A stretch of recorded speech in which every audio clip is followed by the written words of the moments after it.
and it is literally morning. Here I am back in my car. It was a wonderful couple days off. Today, we have reached day 19 of the vegan challenge. Exciting. Tomorrow, day 20 is coming. I'm doing good. Today, though, I wanted to talk a little bit about vegan dilemmas. These are the little things in life that I think a lot of this depends on how vegan do you want to be. There are a lot of degrees of veganism. You have people that are vegan because of health reasons. You have people that are vegan, literally the doctor has told them to stop eating meat because somehow it's affecting them. So this is kind of what you're up against. You have health reasons, you have ethical reasons. And somewhere in between all that comes your dilemmas. For myself, I started vegetarianism. A vegan basically is just a vegetarian in overdrive.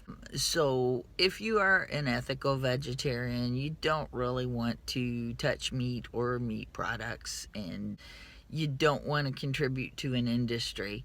Even in that, there are different grades, different levels. There are people that will not touch leather, animal products that you wear. Also in that, there are vegans that say, well, this animal is already dead, so it's okay, but I am not going to contribute to the industry. There are, of course, angry vegans. There are not so angry vegans. The list kind of goes on and on. There are vegans who are absolutely disgusted by the presence of meat. There are vegans that will suck it up if they sit by somebody that's eating a cheeseburger. Just know within themselves that they're doing the right thing. They're contributing to animal welfare. So within all this, let me start with dilemma one. What do you feed your animals?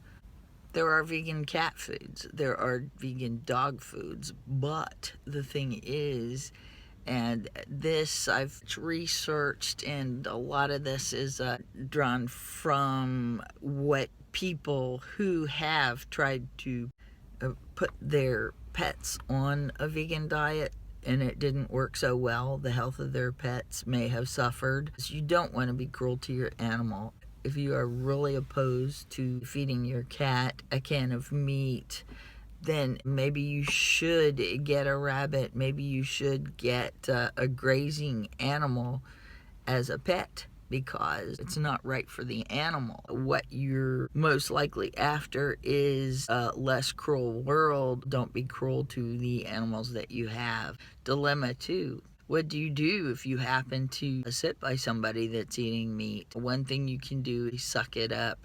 If it really disgusts you and you must get away and you must not even look at a person who happens to be eating meat, don't get yourself into that situation. This is just the world we live in. There are going to be people that are non-vegetarian. There are going to be people that are non-vegan. And do you really want to get angry at the person and start a litany, maybe possibly sever that relationship? That in itself is cruel. And if you're being kind to animals, you need to be kind to humans too. Another dilemma is, okay, say if you meet a vegan that is a vegan for health purposes and only health purposes, and they don't really have an ethical feeling toward the animals, what do you do in that case? That person feels the way that that person feels, and basically they don't see anything ethically wrong with it because it's all about health to them. You can't really question their ethics. Maybe someday, by the absence of eating meat, they'll get a different picture. One can always hope. They're doing what they're doing, and look at it this way: even if they're doing it for a health reason, they're still adding to, with the little pluses, not contributing to that industry. So another vegan dilemma, and this is if you've just started, is what in the world do you eat on a daily basis? I can kind of speak from experience. When you start being vegan, you just have to read.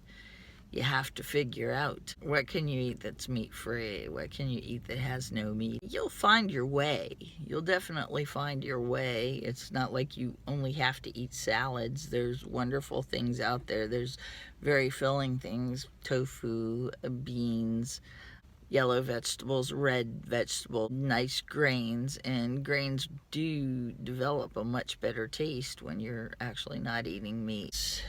That's a dilemma in itself, just starting out. It's like, what do I eat? If you have to start the first day with a head of lettuce, start the first day with a head of lettuce and take some walnuts. And within natural cravings, you'll figure out what it is that you need, what it is you're lacking. You can pick up vegan vitamins and supplements if you're afraid that you're going to miss something. That's always an option. You want to stay healthy. It's another thing that I want to discuss is healthy and unhealthy veganism. Some vegans are very unhealthy. They'll go for the chips, they'll go for the vegan candy, they'll go for sodas, they'll go for things that may not be so good for them. You don't want to be an unhealthy vegan. Don't just reach for the first thing, that's it. Try to balance out your diet. You don't want to get unhealthy, especially if you're stretching it. Just don't. There is a question, I touched on this a little bit. What do you do with all the animal products that you have? Again, it depends on why you are vegan. Are you vegan for health? Are you vegan for ethics? I am presently trying to get rid of all the animal products in my life, and it's slowly happening, but don't drive yourself crazy doing it. There is so much in our daily lives that are derived from animals. It takes a while.